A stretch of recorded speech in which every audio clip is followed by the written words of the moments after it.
we'll move over to the study sessions. Don't see And, Virgil. The first, on the planning and zoning, You wanna s- 2021 Foster and Associates. You want to skip agreement. over that? I don't see Virgil in here. Mike can Okay. go get him. A CVB, approval of visitor attraction grants.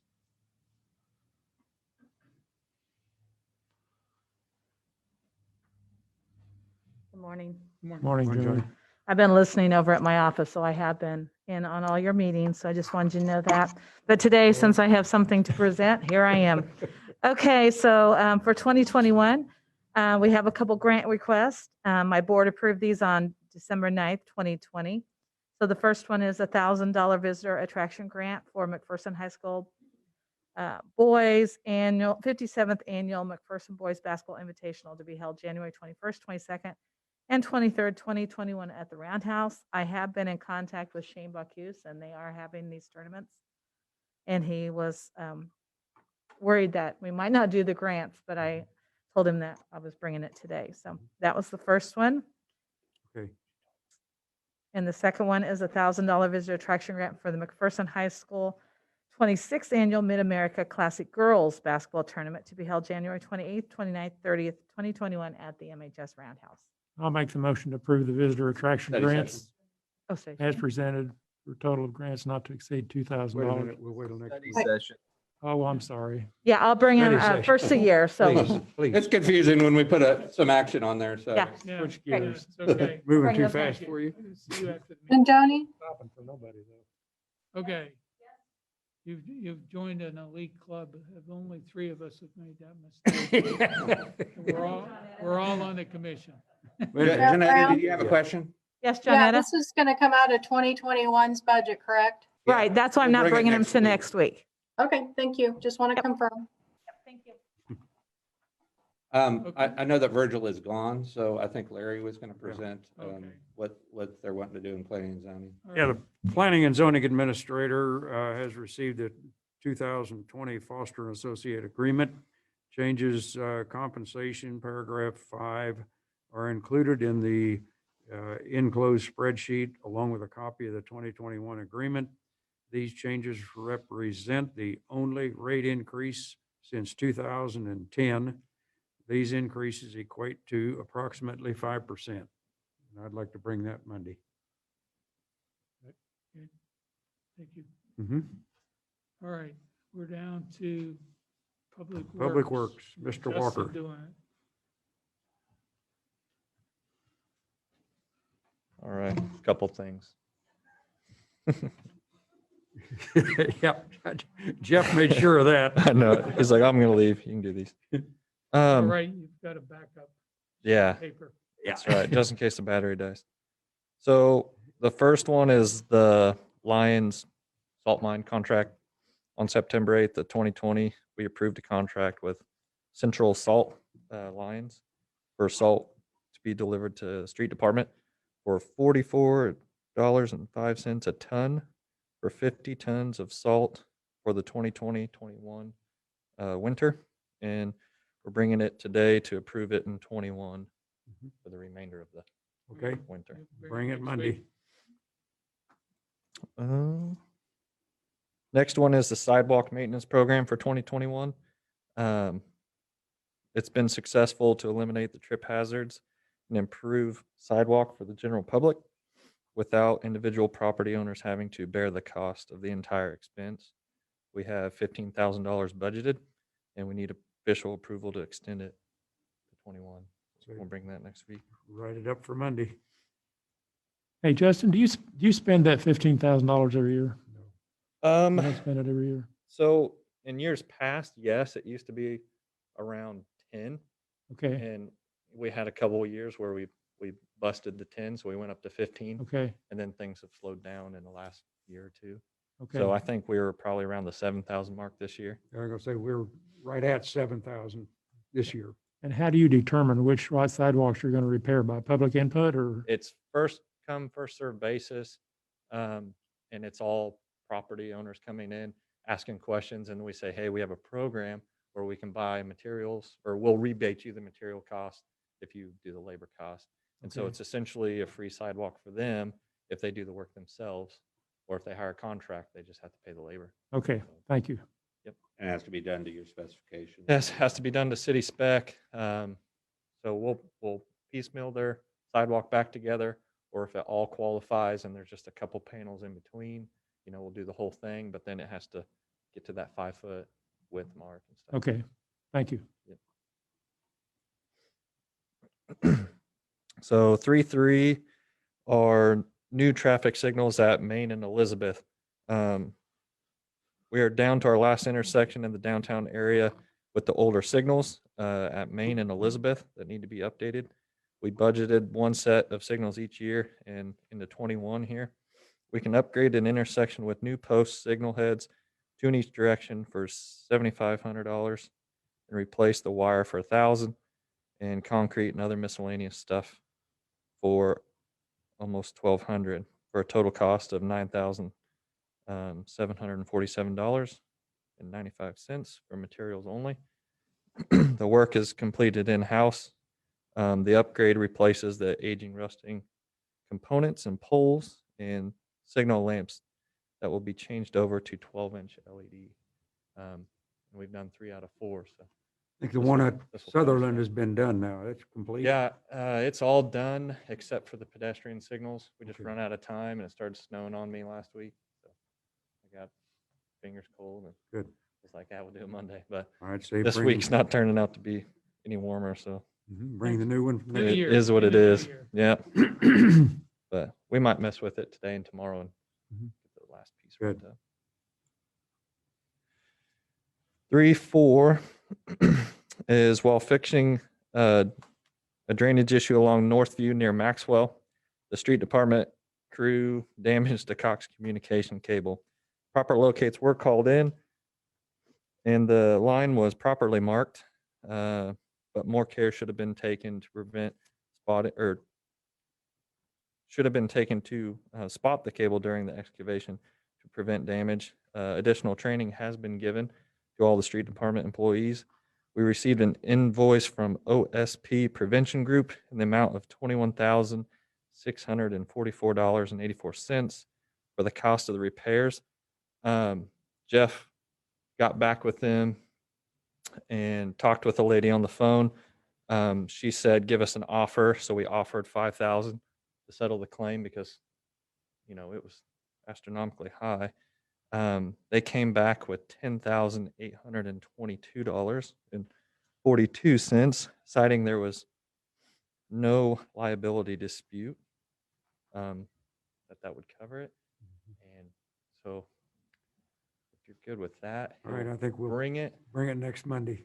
I know we did put in a counter offer that, and this is, I'm not sure where Jeff's at on that, but he might be looking to get it, Right, a little more counter, but I talked to him, told him that we'd take another look at it. Okay. right He now comes it's up at, with another counter, we'll just bring right it now up. it's at 10.8. So if we Okay. get another, we'll bring Yeah. that. Next week, whatever he has. Mm-hmm. See what happens.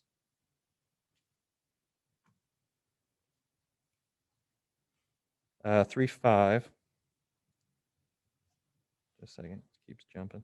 Stormwater laboratory Yep. services. It keeps jumping when I touch it here. So as required by EPA to stay compliant with our MS4 permit, we are required to obtain and test stormwater samples during a 1/4 inch or greater rainfall event 4 times a year. The cost of the test through Pace Analytical is approximately $1,300 each time. The total cost for the year is estimated to be $5,200, and this is just yearly, so we have it ready to go in 21. Isn't that the samples that Scott pulls? Yes. Okay, Okay, all right, next bring it next week. 3.6 is a spare motive mixing pump for SBR at wastewater. We recently had a failure of one of the motive mixing pumps in SBR number 3. We now have changed our inspection practices, which led to a secondary motive mixing pump needing repaired. Unfortunately, the new inspection procedures caught the needed repair before water got into the windings. We feel that it is prudent to keep one of the motive mixing pumps in stock to alleviate having to shut down the whole basin.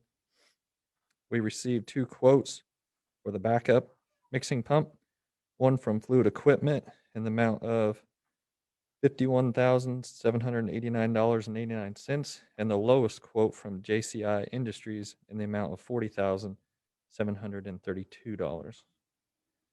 And this is because we obviously had those fail, and they're needing to get one on the shelf. Okay, Keep it write it up for next week. next week.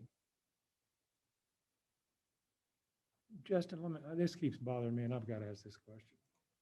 I'm just questioning why we have to have spare backup parts in stock. Is it not possible to get a motor replacement fairly quickly if that one goes out, where we don't have to have that in inventory?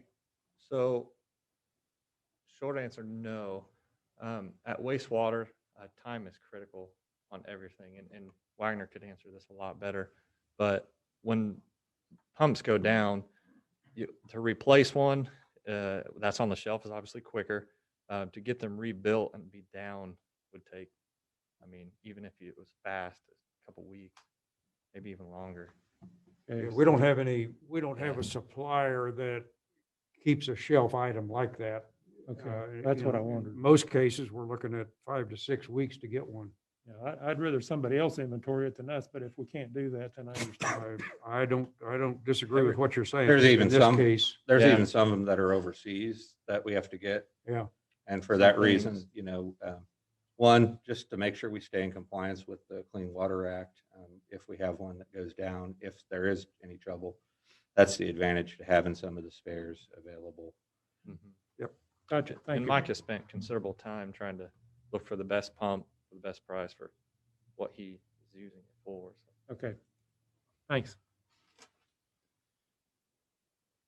3.7 is out of wastewater as well. It's time-sensitive farming operations. So we bring this every year. So we have a blanket to cover anything farming related as it comes through. Fertilizer application, weed control, mowing, disking, reseeding are all time-sensitive. If we are timely with these operations, it reduces our overall farming costs. We have received yearly approval the last few years, and it's worked out really well. Dennis Friesen has done a great job managing the farming operations. So we're bringing 20,000 okay. next week.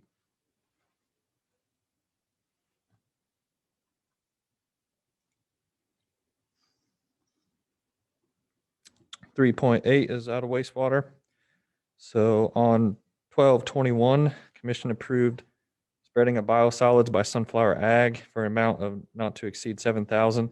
We're unable to complete the work in 2020. I called Wagner this morning and got no confirmation that they did on the weekend.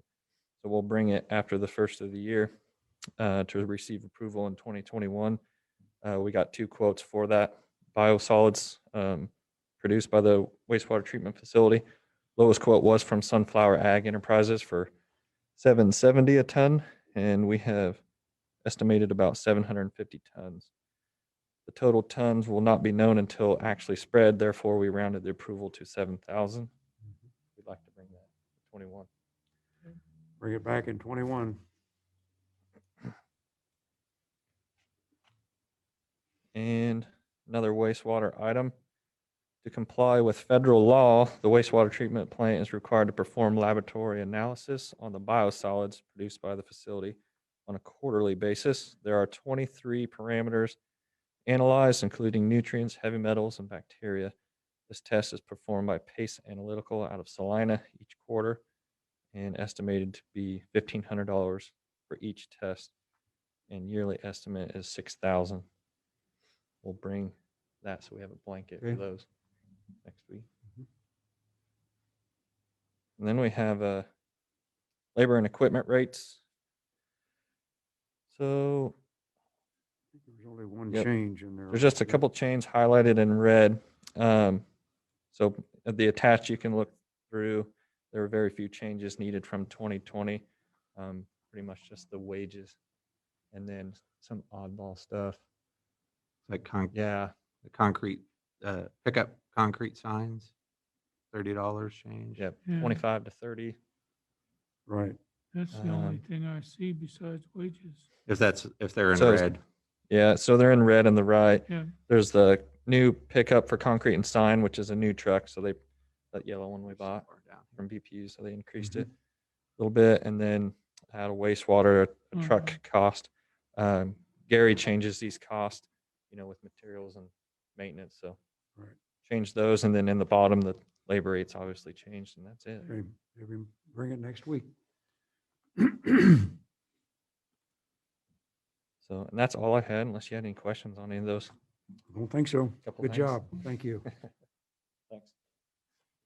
Okay, administration.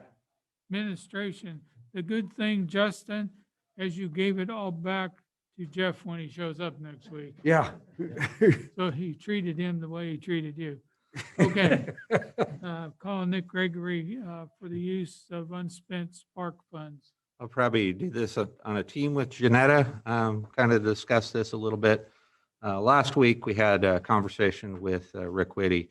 We knew that we had till December 30th. We've known for a long time, we knew had till December 30th to spend any of the funds that were allocated to us from McPherson County. And as of last Friday, we have not received $85,345.40, which was designated for spark funds.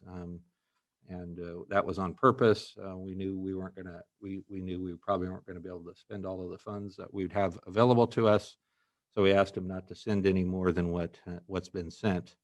I know of the funds that we have received, the city estimates that we have approximately about $10,561.98, which has already been received but not allocated for eligible costs. So we gave enough funds that we could cover where we thought we'd be. We came to a conclusion that based upon the timing of when they wanted to have final costs, we wouldn't be able to cover the entire last payroll in December all the way up to the 28th. And so as a result, or up to the 30th, as a result, we went ahead and cut off some of the payroll costs that were as of the 21st. Is that right, Janetta? You're muted, by the way. That is correct. So with that in mind, we did have a good conversation with the county, and they are actually meeting this morning. Our discussions were if we're going to be returning funds, and there was some discussion early on, and actually, if the latest stimulus bill would have passed and been signed in before last week, it would have given us an extension until March 31st to spend those funds, which would have given us the ability to pay for anything that would happen between now and March 31st. The problem is that bill never got passed. And- You approved it. Did he approve? Weekend. He approved it over the weekend? Yes. Approved it yesterday. Okay, well, that Yes. I didn't see that, so. I'm thinking we've got till March 31st. So I guess with that in mind, if the big question that we had as of last Friday was, do we designate where some of those funds go, or do we hold off? And I didn't realize it passed yesterday. I guess I should have watched the news last night. Yeah, no, he signed it yesterday after he said he wouldn't sign. Mhm. So the big question is, do we hold off, or do we redesignate? And at this point, if we've got an ability to spend it later, I think it may be a mistake to designate those funds. I think if we hold off to see what this really means, he may have missed a day or two by being a little bit late, but let's see what comes down the pike. And I don't think, I think that we will pick up. I've seen some emails that say changing the deadline too little, too late. But anyway, we still can benefit from it if we have till March 31st. And the one thing I would say is if worse comes to worse and something doesn't go into place, it might not be bad to have some discussion on Yeah. where you might designate those funds. I think So- we can still look to the list of designations, but if we hold off right now to see what part of that we may be able to use, and then we still may designate some. You have input, Janetta? Yeah, I guess I didn't realize it got signed either, and I put in the exact amount, the 10,561.98, which is exactly where we're at. And I had some correspondence, with, the county administrator, Mr. Woody, over the Christmas holiday. Because if it wasn't gonna get signed, then we would need the commission to authorize, a check, a manual check to return that money back to them. But, if it is extended to March, then I don't feel like there's gonna be any action needed other than by the 31st, I will have submitted, December's expense allocation report, to the county, for all of our payroll and, material and direct aid plan, by the end of the year. And then we'll just reconvene, expenses, if there aren't any changes in the funding guidelines, through March. And, it appeared to me that we'll, go through this 10,000 and see where we're at with the 85,000, because we pretty much have all of the material expenses paid for, that we requested. So if there are additional requests that come up, then we'll just come to the commission for approval on those, as we have in the past. I would like to, when we come back into session, make a motion that we would pay the $10,561.98 if the county says the deadline has not been extended. Okay. But if it has been extended, that we will make no manual check. Yeah, and Great. I That can't, way, if something happens in this, you still have the ability over the Okay. next couple of days to issue a manual check. I think that appreciate sounds that, good. Mayor. Thanks. Okay? Anything else on Sparks? No, I just can't wait for COVID to go away for sure. Uh-huh. Yeah, don't hold your breath. Okay, I think this is the only thing on the study session that has to be Yes. acted on. Yes. We are out of study session, back in city commission. I would like to move that we issue a check manually if necessary and no deadline change from December 30th to March 31st for $10,561.98. And if the deadline is verified with the county, we will not issue a manual check. Is there a second? I'll second it. It's been seconded. All those in favor say aye. Aye. Aye. So we got you covered, Janetta. Appreciate it very much. Thank you. Happy New Year. Yeah, Happy New Year to you. Hope you're getting the dogs out and not go line up. City attorney, anything from your standpoint? No, Mr. Mayor. Okay. I'll probably call you when this meeting is over. I'll or be here. send you an email. Anyway, anyone else have anything? No, I'd just like to say that even with the COVID as it was, all of the restrictions that were posted and one thing another, I've enjoyed the year as a commissioner, and just hope that next year, 2021, is even better. Thank you, everybody. Commissioner Mel? I just agree. This year has been my first year, and I considered a learning year where I've learned an awful lot about city government. And I want to thank you for your support and for the support of this commission, because it's meant a lot to me and helped me a lot. So we'll hit the ground running next year. We appreciate all that volunteers and donors and citizens do to help us. Local government cannot do everything. So we need a community, as I've said in public input, we need a united community. We are still in a kick COVID campaign. Even if we start to get some vaccine, we still need to do what we do until our numbers get down into at least the yellow or a shade above green. So we will do everything that we can to keep on keeping on, KO, KO. So Happy New Year to all of you. We hope that 2021 is better. We hope the vaccine rollout is better. I hope that the 100 million doses of Pfizer vaccine benefits the community in a number of ways. But with that, we salute all of the special workers. First, I move to adjourn. Second. All those in favor say aye. Aye. Thank you.